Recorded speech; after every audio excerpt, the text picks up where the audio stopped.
The silence in the safe house was always the loudest sound. It was the kind of silence that pressed against your eardrums, a sterile vacuum designed to prevent any thought from escaping, any truth from echoing. My name is Anya Petrova, but for the past decade the CIA knew me as Evelyn Reed. I was an analyst, a rising star in the Russian desk, a woman who knew 20 languages and could spot a double agent by the way he held his coffee cup. Or so I thought. 3 days ago, my life was a perfectly calibrated machine.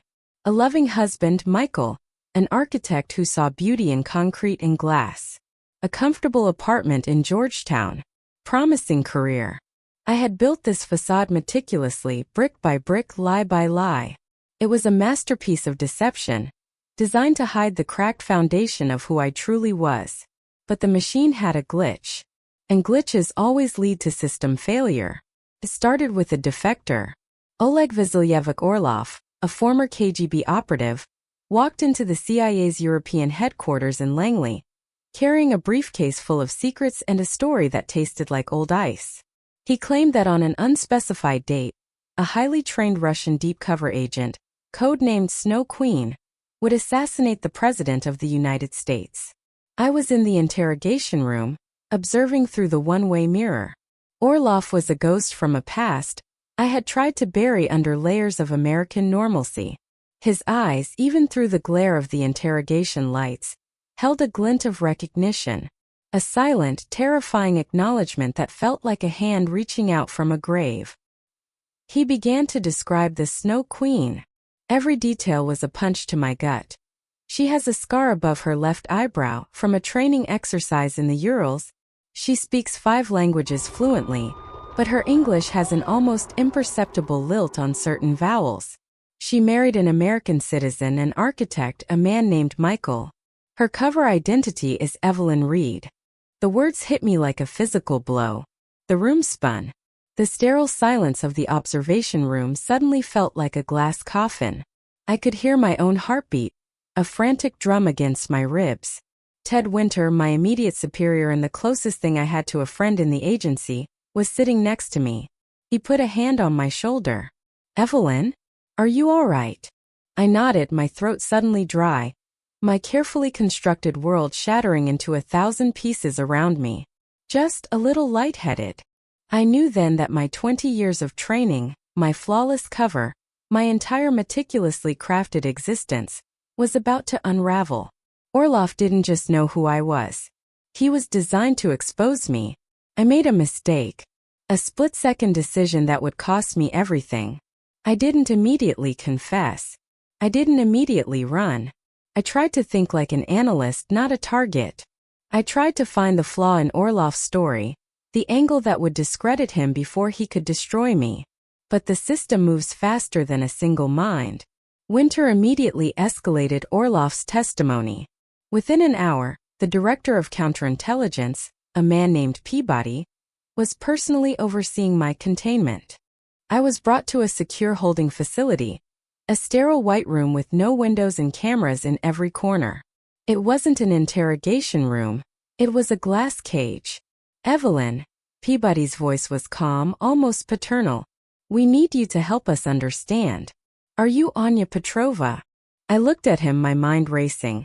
I could see the traps in his eyes, the carefully constructed legal and psychological framework designed to break me.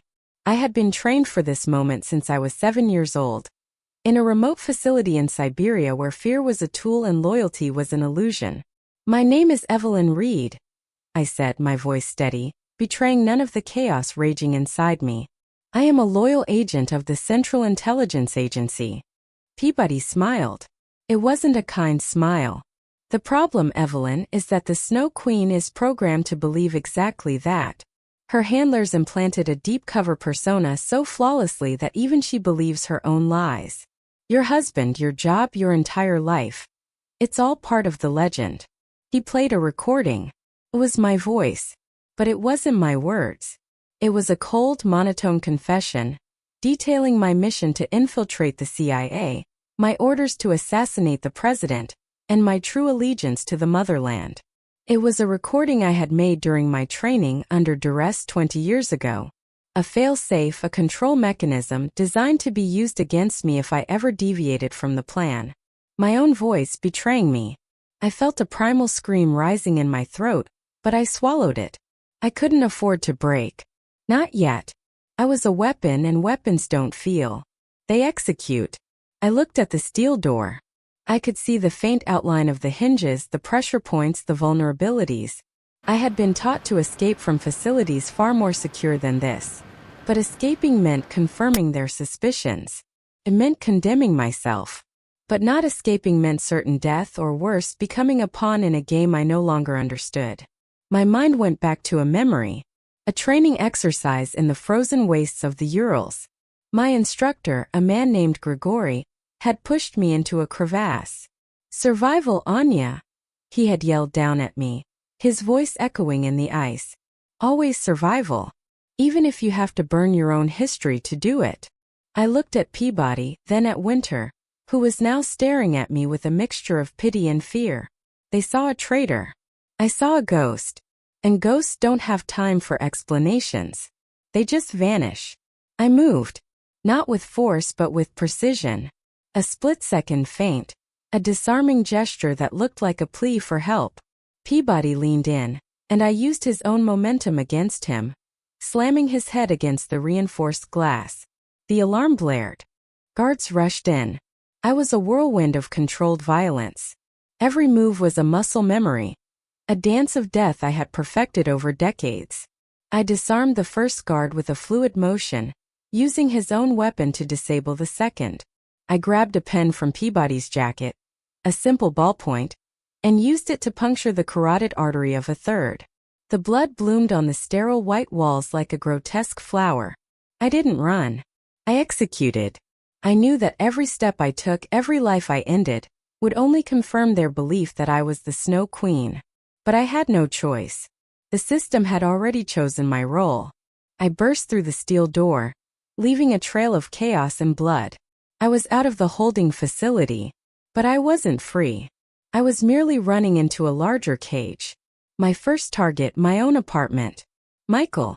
He was the only piece of my life that truly mattered. I had to get to him before they did.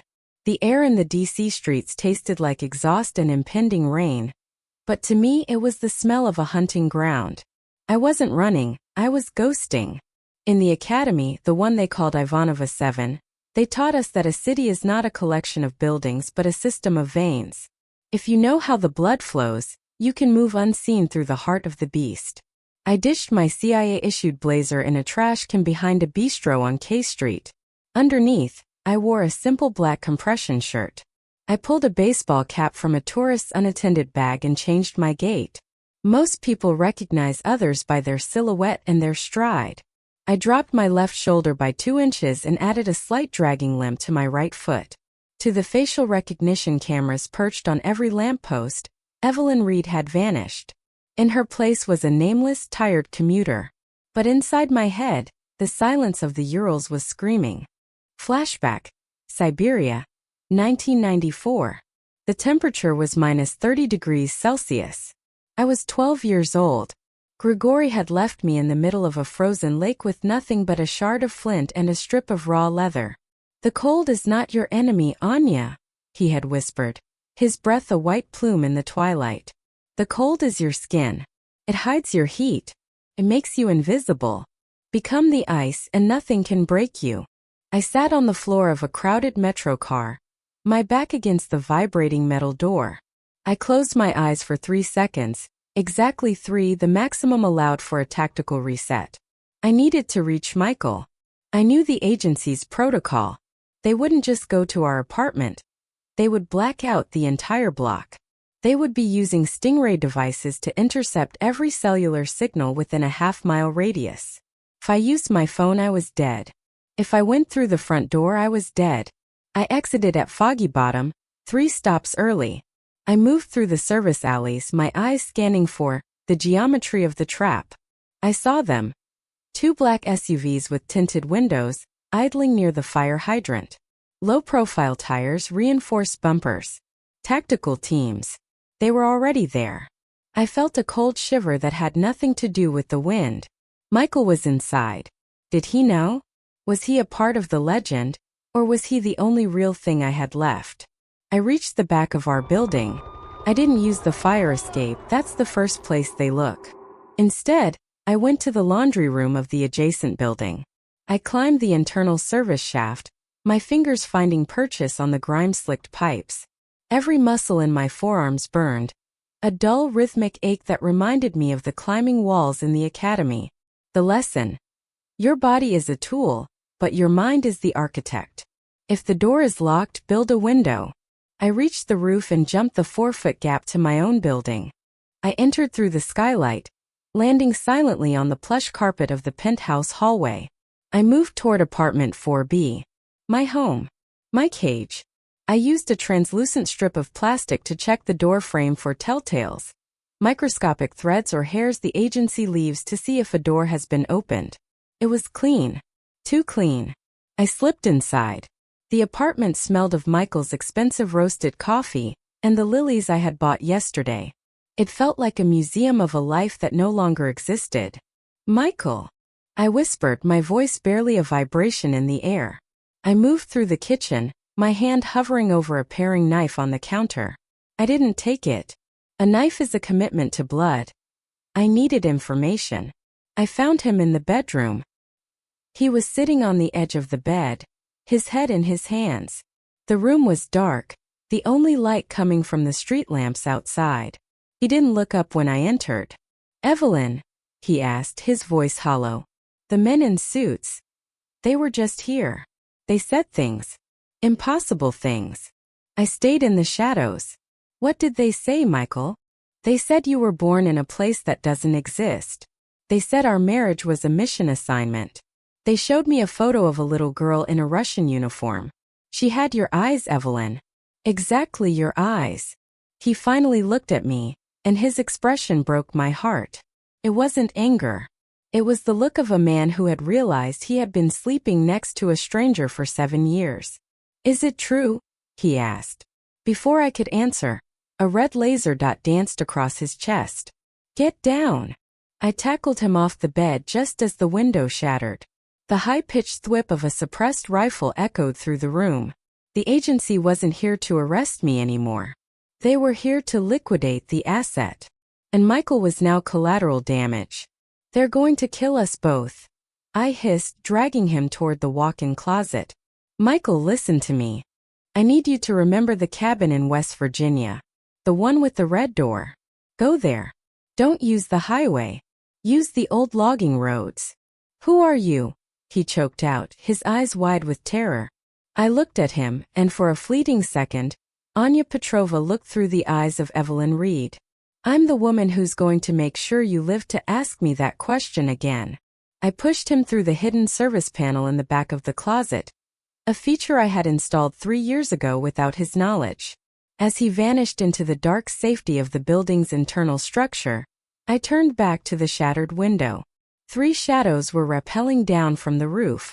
I didn't reach for a gun. I reached for the cleaning supplies under the sink. Ammonia and bleach. A rudimentary chemical weapon. Grigori would have been proud. In the academy, they taught us that the most dangerous weapon in the world isn't a nuclear bomb. It's a woman who has nothing left to lose. In the academy, they didn't just teach us how to kill. They taught us how to perceive time. It's called the Chronos shift. When the adrenaline hits a certain concentration in your bloodstream, the world doesn't speed up. It freezes. You begin to see the vibrations in the air, the micro-movements of a muscle before it strikes, the trajectory of a bullet before the trigger is even pulled. As the 3 shadows swung through my bedroom window, I wasn't Evelyn Reed, the panicked wife.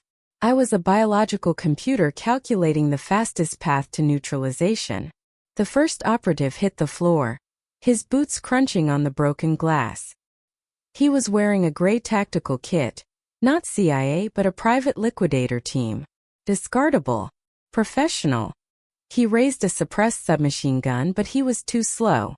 I didn't lead with a strike. I led with the environment. I kicked the heavy oak nightstand into his path, forcing him to shift his center of gravity. As he stumbled, I moved into his dead zone, the blind spot behind his shoulder. I grabbed the barrel of his weapon, directing it toward the second man entering the window, and squeezed his own finger onto the trigger. Thwip thwip thwip. The second operative fell back out into the night, his harness snapping taut as he became a dangling corpse against the brick wall. The man in my grip tried to draw a combat knife, but I slammed my palm into the base of his nose. I felt the bone collapse. It's a specific sound, like a dry branch snapping in winter. He went limp. The third man was smarter. He stayed on the ledge, tossing a flashbang into the room. The lesson: light is a lie. Sound is a distraction. Fight with your skin. I closed my eyes and opened my mouth to equalize the pressure.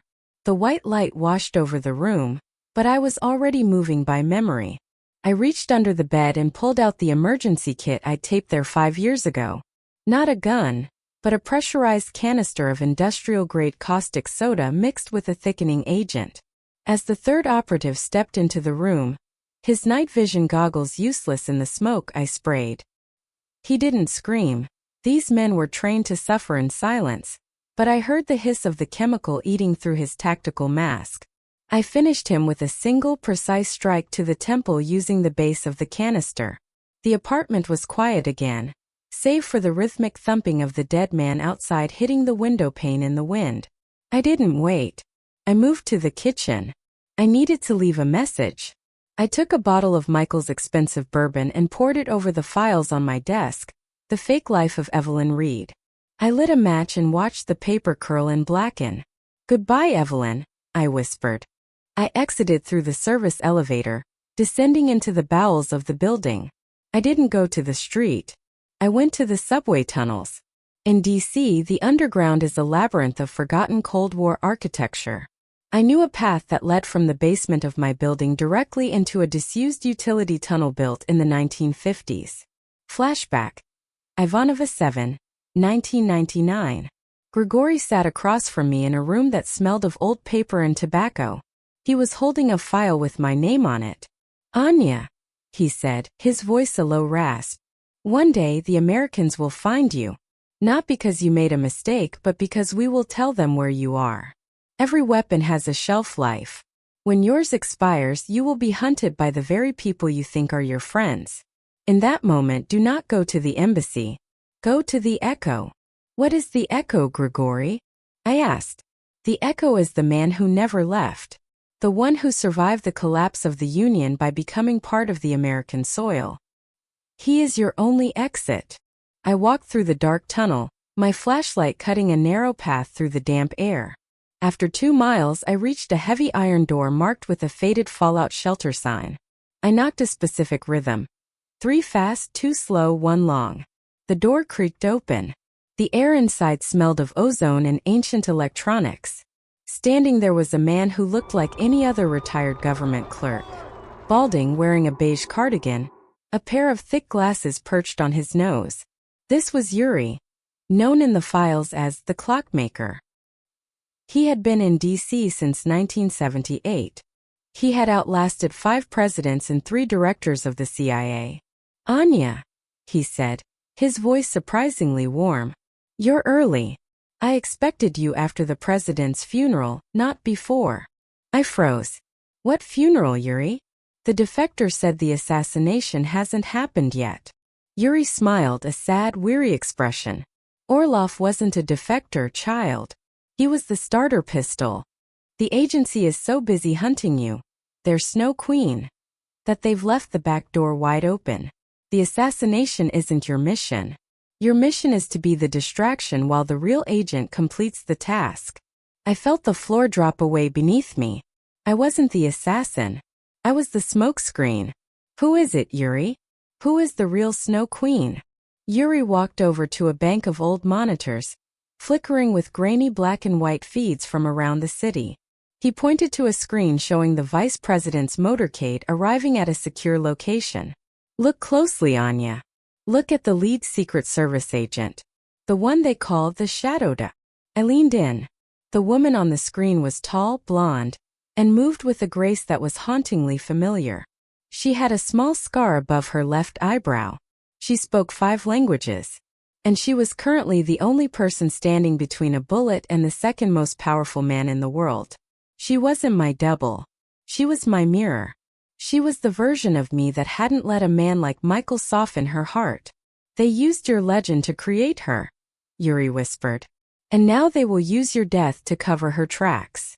Yuri's words felt like a slow-acting poison. I wasn't the protagonist of this story.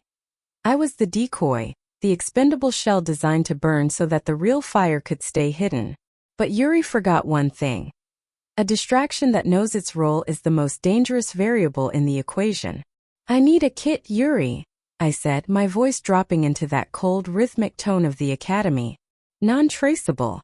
No electronics older than 1990. I need to move through the city without leaving a digital footprint. The clockmaker nodded. He led me to a workbench covered in dismantled watches and radio parts.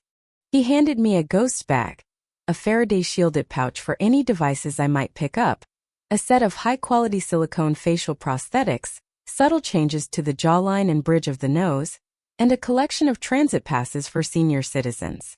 The agency is watching the face, Yuri whispered. But the city watches the data. Don't be a person. Be a statistic. I spent the next 2 hours transforming. I used a dark dye to turn my blonde hair into a mousy nondescript brown. I applied the silicone to my cheekbones, widening my face just enough to bypass the golden ratio algorithms used by the city's smart cameras. I put on a heavy, oversized coat and stuffed newspaper into my shoes to change my height and the sound of my footfalls on the pavement. I stepped out of the tunnel and back into the world at 5:30 p.m. Rush hour. The perfect time to disappear. The lesson from Ivanova 7. A crowd is not a collection of people. It is a fluid. Flow with it and you are water. Fight it, and you are a rock that everyone notices. I made my way to the Navy Yard. That's where the Shadow, the real Snow Queen, was stationed. Her name in the records was Agent Sarah Vance. She was the star of the Vice President's detail.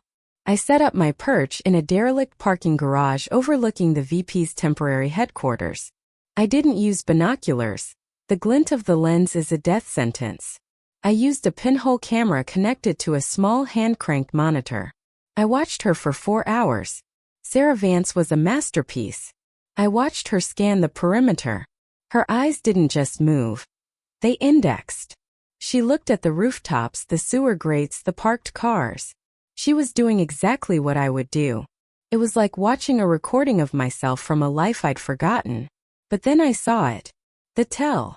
Every 30 minutes, she would adjust her earpiece with her left hand, but her pinky finger would tap her temple twice.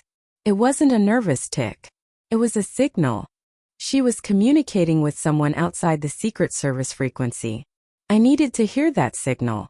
I moved down to the street level, blending into a group of tourists. I had a sniffer in my pocket, a primitive radio receiver that could pick up short-range bursts. As Vance passed within 20 feet of me, my earpiece chirped with a burst of high-frequency data. Encoded. Burst transmission. Russian military grade. She wasn't just an assassin. She was a bridge. I followed her when her shift ended. She didn't go to a safe house. She went to a crowded bar in Georgetown. I stayed 50 yards back using the ABC method, always keeping a civilian between me and the target. Inside the bar, the air was thick with the smell of beer and expensive perfume. I sat in a corner booth, my head down, looking like just another lonely soul at the end of a long day. Vance was at the bar, ordering a dry martini. A man approached her. He was tall, wearing a well-tailored suit. Ted Winter. My boss at the CIA. My friend. My heart didn't break. It froze. I watched them. They didn't speak like strangers. They didn't speak like colleagues. They spoke with the quiet, terrifying intimacy of conspirators. Winter handed her a small, encrypted thumb drive. The Snow Queen is in place, I heard him say through the directional microphone I'd hidden in my sleeve. The distraction worked perfectly. Evelyn Reed is being hunted by every agency in the country. By the time they realize she's a ghost, the vice president will be a memory. Vance smiled. It was the same smile I used to give Michael. And the husband? He won't make it to the cabin, Winter said, his voice as cold as the ice in his glass. We can't leave any loose ends, Sarah. Not even the ones we liked. The world tilted. They weren't just using me as a distraction. They were using my husband as a target to keep me occupied. They expected me to run to West Virginia straight into an ambush. I had 10 minutes to make a choice. I could go to the cabin and try to save Michael, or I could stay here and stop the woman who was about to change the course of history. Grigory's voice echoed in my mind. A weapon doesn't choose its target, Anya. But a person chooses what they protect. I chose both. I waited for Vance to leave the bar. As she stepped into the dark alleyway to reach her car, I didn't lead with the gun. I led with the truth. The scar above your left eyebrow, I said, stepping out from behind a dumpster. Grigory gave it to you in the summer of '98. You slipped on the ice during the mountain run. He told you that beauty is a liability, but a scar is a map. Vance froze. She turned slowly, her hand already hovering over her concealed holster. She looked at me. At the mousy hair, the changed face, the old coat. But she saw through it. She saw the Snow Queen. Anya, she whispered. You should have stayed in the grave they dug for you. The grave was too small, Sarah, I said. And I don't like the company you're keeping. The alleyway was a canyon of damp brick and rusted iron, lit only by the flickering neon of the bar's exit sign. In this space, the air felt heavy, as if the atmosphere itself recognized the presence of two identical predators. Sarah Vance didn't rush. She shifted her weight to the balls of her feet, her hands rising into a neutral, fluid stance, the systema style we both learned before we could read. It's a combat philosophy based on relaxation and redirected energy. If you are tense, you are breakable. If you are fluid, you are unstoppable. You're an anomaly, Anya, Sarah said, her voice a perfect, crystalline echo of my own. The program was supposed to be a closed loop. You weren't supposed to develop a conscience. Michael was a variable we didn't account for. Michael isn't a variable, I replied, my eyes locked on the micro-movements of her shoulders. He's the reason I'm still human. And you? You're just a mirror with nothing behind it. The first strike came from Sarah. It wasn't a punch, it was a lash. A strike with the edge of her hand aimed at my carotid artery. I didn't block it. Blocking is a waste of energy. I rotated my torso, letting the strike slide past my neck by a fraction of an inch, and used the momentum to drive my elbow into her solar plexus. She absorbed the blow by exhaling sharply, her body coiling like a spring. We moved in perfect symmetry. Every time I launched a strike, she had the countermove ready before I even completed the arc. It was like fighting a ghost, or a dream where you can't hit your target because the target is you. Flashback. Ivanova 7, 2002. Grigory had blindfolded us and put us in a room filled with hanging shards of glass. Listen to the vibration, he commanded. Your twin is in the room. She moves when you move. She breathes when you breathe. To kill her, you must stop being yourself. You must become the silence between her heartbeats. Back in the alley, I stopped trying to win the fight. I began to dismantle it. I allowed her to land a kick on my thigh, a numbing blow that sent a spike of white-hot pain up my spine. But as she committed to the strike, I grabbed her ankle and twisted, forcing her to the ground. We hit the wet pavement together, a tangle of limbs and gasping breath. I pinned her, my forearm across her throat. The drive, Sarah. Give me the codes for the shadow network. I know Winter is using you. He'll burn you the same way he burned me the moment the vice president is dead. Sarah laughed, a wet, choking sound. You think Winter is the architect? Anya, he's just the foreman. The project is bigger than the agency. It's bigger than Moscow. It's a global reset. And I'm happy to be the spark. She pulled a hidden needle from her lapel, a neurotoxin tip. I saw the glint of the steel and rolled away, but she was faster. She didn't stab me. She stabbed herself in the arm. What are you doing? I hissed. Adrenaline and a localized stimulant, she gasped, her pupils dilating until her eyes were nothing but black voids. I don't feel pain anymore, Anya. I only feel the mission. She rose like a machine, her movements suddenly jagged and terrifyingly fast. She wasn't human anymore. She was the Snow Queen in her purest, most lethal form.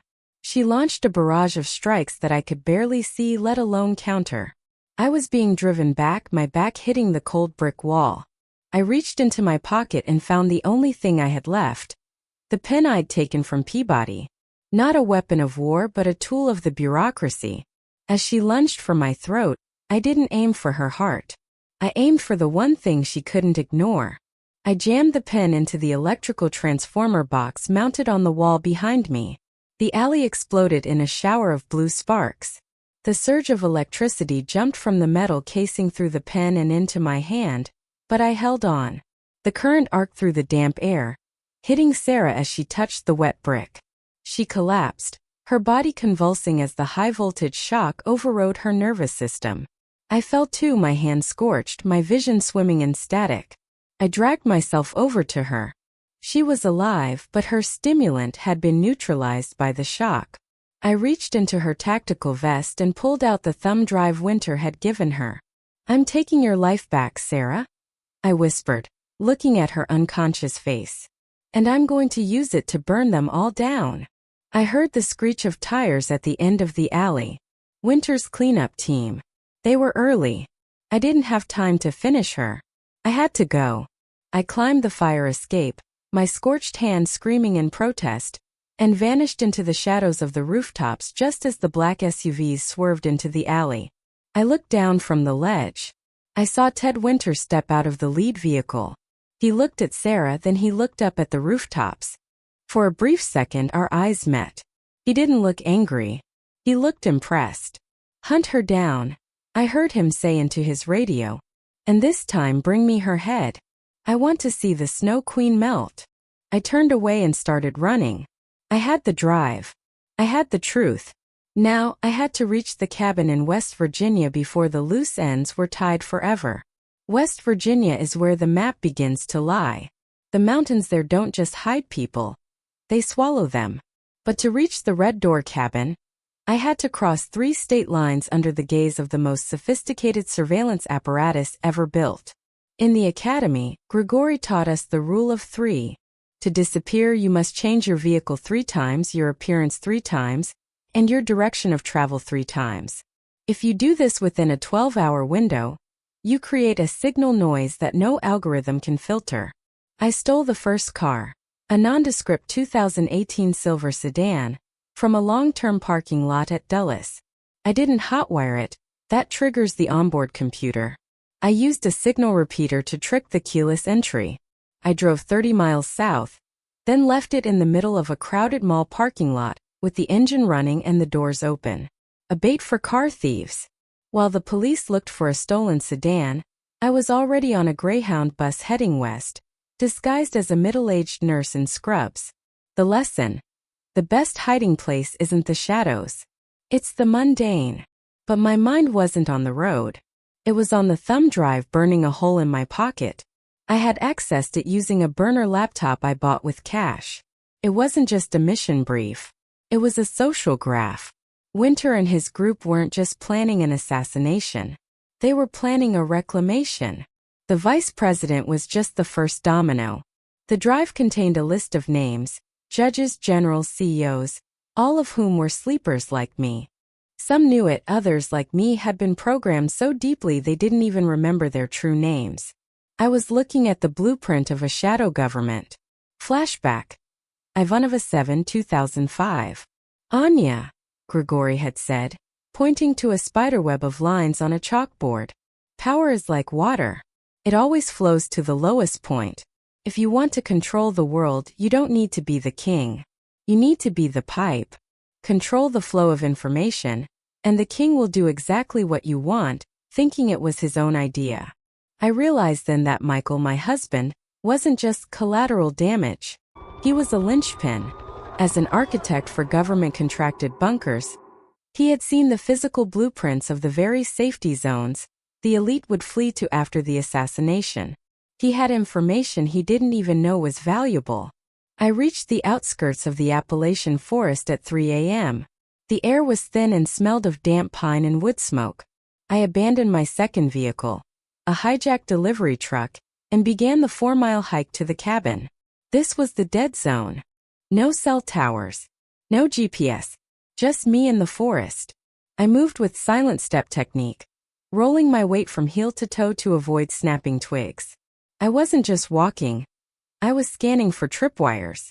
I had built this cabin 5 years ago as my final exit. I knew every pressure plate I'd buried under the leaves. I knew that the third step on the porch would trigger a silent alarm in the kitchen. I saw the cabin. The red door looked like a fresh wound against the gray wood of the exterior. There was no light inside. "Michael," I whispered into the darkness, my hand on my suppressed pistol. I didn't enter through the door. I crawled under the floorboards, entering through a hidden hatch in the pantry. The house was cold. I found him in the basement. He wasn't tied up. He was sitting at a workbench, staring at a set of blueprints I'd never seen before. He looked 10 years older. "They were here, Anya," he said, his voice a ghost of itself. "They didn't hurt me. They talked to me. They reminded me of things." I froze.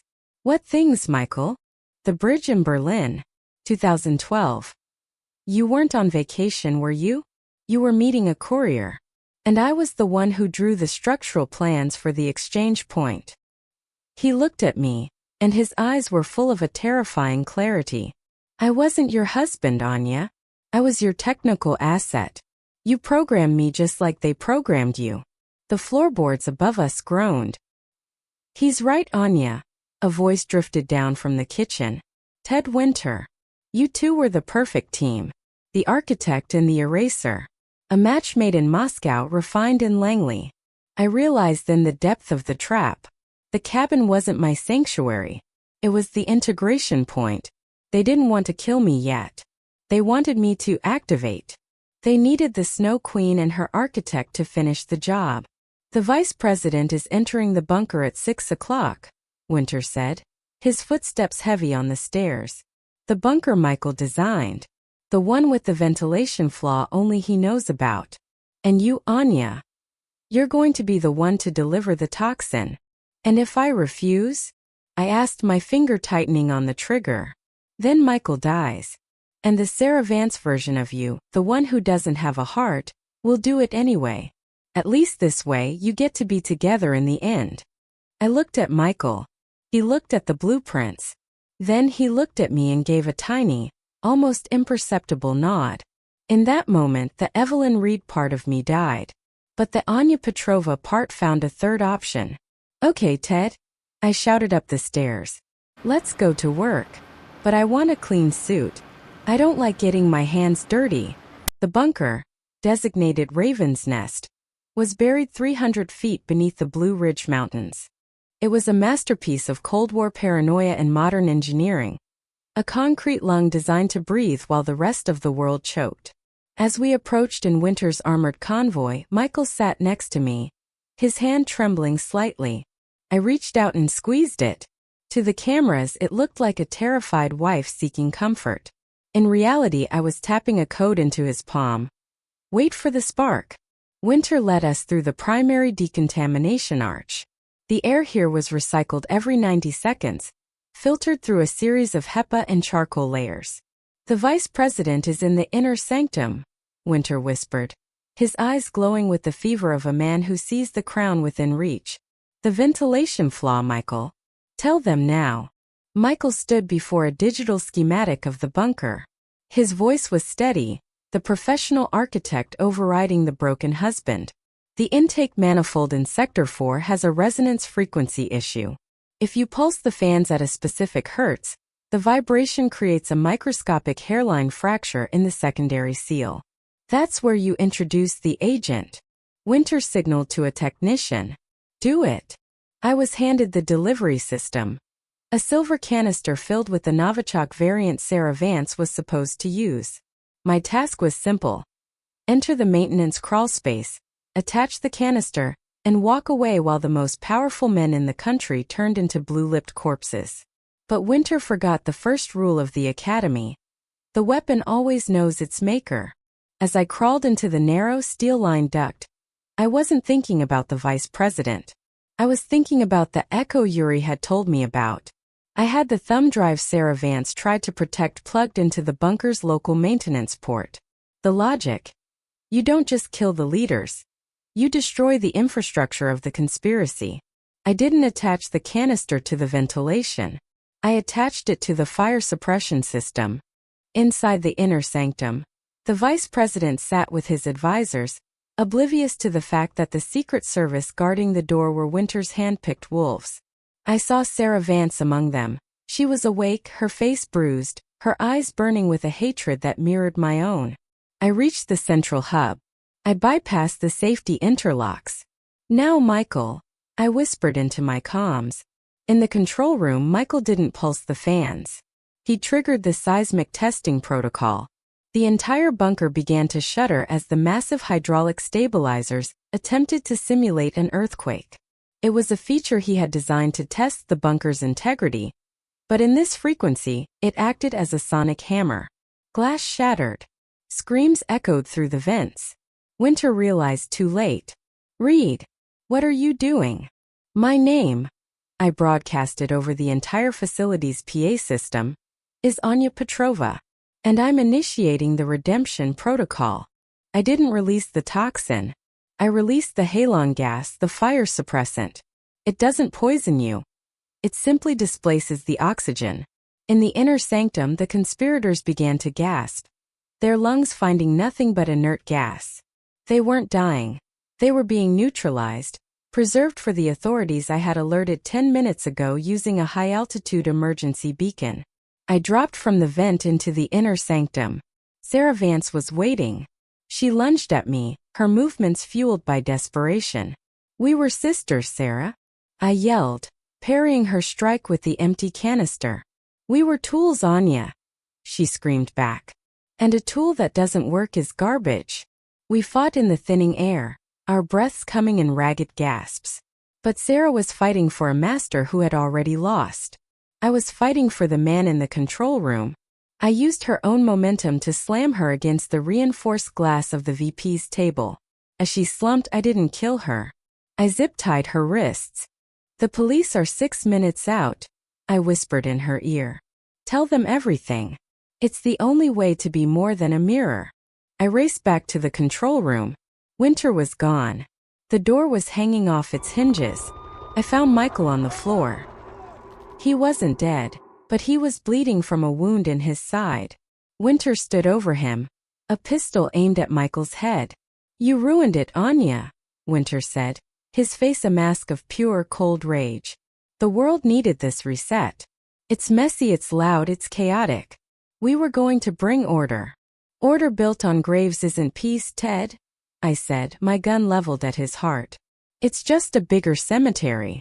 "Shoot me," Winter dared. "And you prove I was right. You prove you're exactly what we made you." I looked at Michael. He looked at me, his eyes pleading not for his life but for my soul. I didn't shoot. I threw the silver canister at Winter's feet. "It's empty, Ted. Just like your vision." In that moment of confusion, Michael grabbed a heavy architectural model from the desk and slammed it into Winter's knee. I moved in, disarming him with a wristlock that Grigori had taught me when I was 9. I didn't kill him. I forced him to his knees and waited. The sound of heavy rotors echoed through the mountain. The real Secret Service. The FBI. The world. 6 months later. A small town in the Swiss Alps. The air is so clean it hurts to breathe. I sat on a wooden bench overlooking a valley filled with wildflowers. My hair was its natural blonde again. My name wasn't Evelyn or Anya.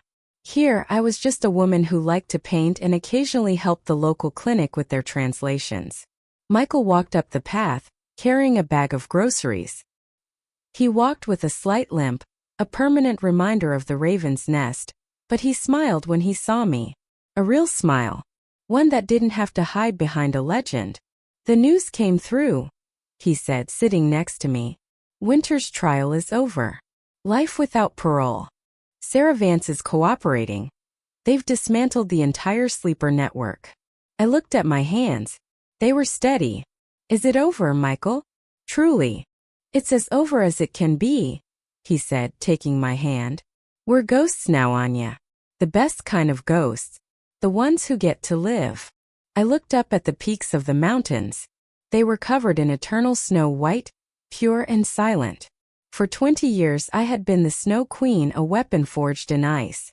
But as the sun hit the valley, I realized that even the deepest snow has to melt eventually to let the grass grow. I wasn't a weapon anymore. I was the architect of my own silence.